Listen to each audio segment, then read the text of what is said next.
We're at the historic Rice Museum in Georgetown, South Carolina, and I'm here with the Executive Director, James Fitch. How are you? Good. How are you today? Good. I'm elated to just learn about this facility, this museum. We're in one of the rooms now. Tell me about this room. Well, I've known you just a short while, and I know you've only been in our area for a year, so this is going to be your first history lesson about this part of our area. We are at the crossroads of civilization, and it's a story of 3 continents: Europe, North America, and Africa. And everything is tied together with the Gulf Stream. We don't think about the Gulf Stream too much, but those strong currents come off of West Africa, up our east coast here, and then over to Europe. And this beautiful exhibit here, what is this exactly? Well, this documents our first settlers, our first nations were Indian nations and Indian tribes. The local tribes were all part of the Eastern Sioux family of tribes, and their languages and their customs all reflected that. And some of their names are still here in use in our area: Waccamaw, Santee, Winyah, other names that do not sound familiar to you. Tell me the timeline of what the viewers will experience if they come here. Well, that's a very good question for my new student. And of course, we begin with the First Nations that were here, and then we have the European and the African influences coming through in the slave trade and in the European colonization of the east coast of North America. The slaves from West Africa were highly prized here because they knew how to grow the rice. The technology on growing rice here in Georgetown, South Carolina, belonged to the West Africans. There was slavery in West Africa. The tribal emperors took slaves in warfare and in economic dire conditions, and they found that they could bring a better price for those Africans if they knew something about the rice culture in West Africa. And it was all based on the tidal flow method of agriculture, which was introduced here through West Africa, and all of that hydraulic technology. So James, this is the African American exhibit for the enslaved time period, correct? Yes. Okay, tell us about it. Well, slavery began here very early on, although some of the first settlers may have brought Africans with them who were not enslaved. But anyway, as soon as South Carolinians knew that Africans from West Africa had the technology to grow rice, then slavery in this part of the country increased because they grew rice not only here in Georgetown County, but also in Charleston County, up into North Carolina and down into Georgia a bit. And this exhibit interprets the African American slavery experience from the archaeology of the slave street.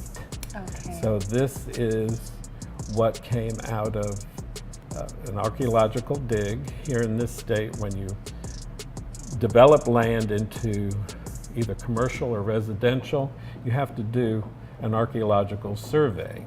And these artifacts came out of a survey like that. James, this has been absolutely awesome. Great. Well, Very thank you for inspiring. coming. Yes. All righty, and come back. Thank Take the you. whole tour. Thank you for having us.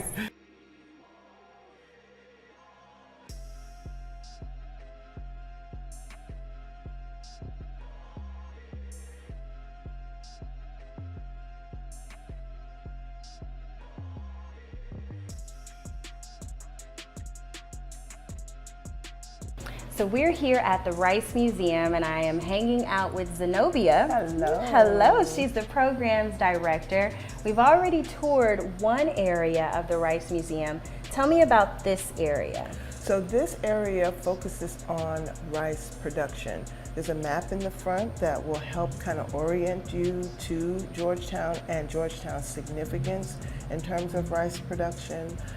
We talk a whole lot about agriculture in the South, but in this area, Georgetown County, more rice was shipped from Georgetown County. We had 40,000 acres of rice fields here, a little less than 900 miles of hand-dug, hand-dredged canal systems here, a population of enslaved Africans responsible for growing that rice just outnumbered everybody else, sometimes 6 to 1, 4 to 1.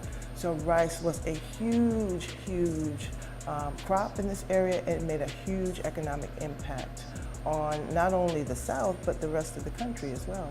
And some of the exhibits here, what will viewers experience when they come and tour? Right, so you'll start at the map.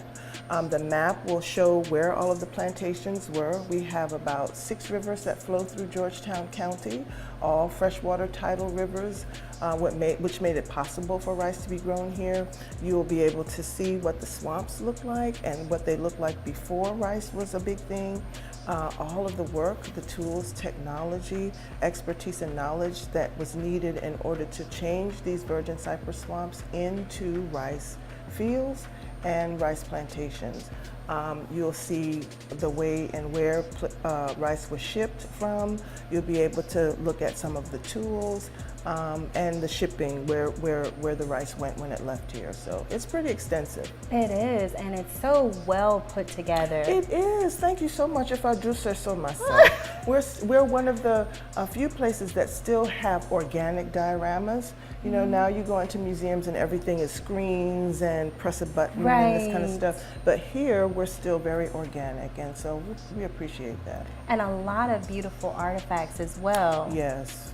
Oh, incredible. So you were telling me that being a part of this museum and helping this museum has kind of gone down your family line for a while. Tell us so about my mama, hey mama, 82 years old. My mother Susan was on the board of the Rice Museum when I was 7, 8 years old. So I've known Jim Fitch and the Rice Museum forever. My daughter, through last in the middle school and high school, worked here as a tour guide.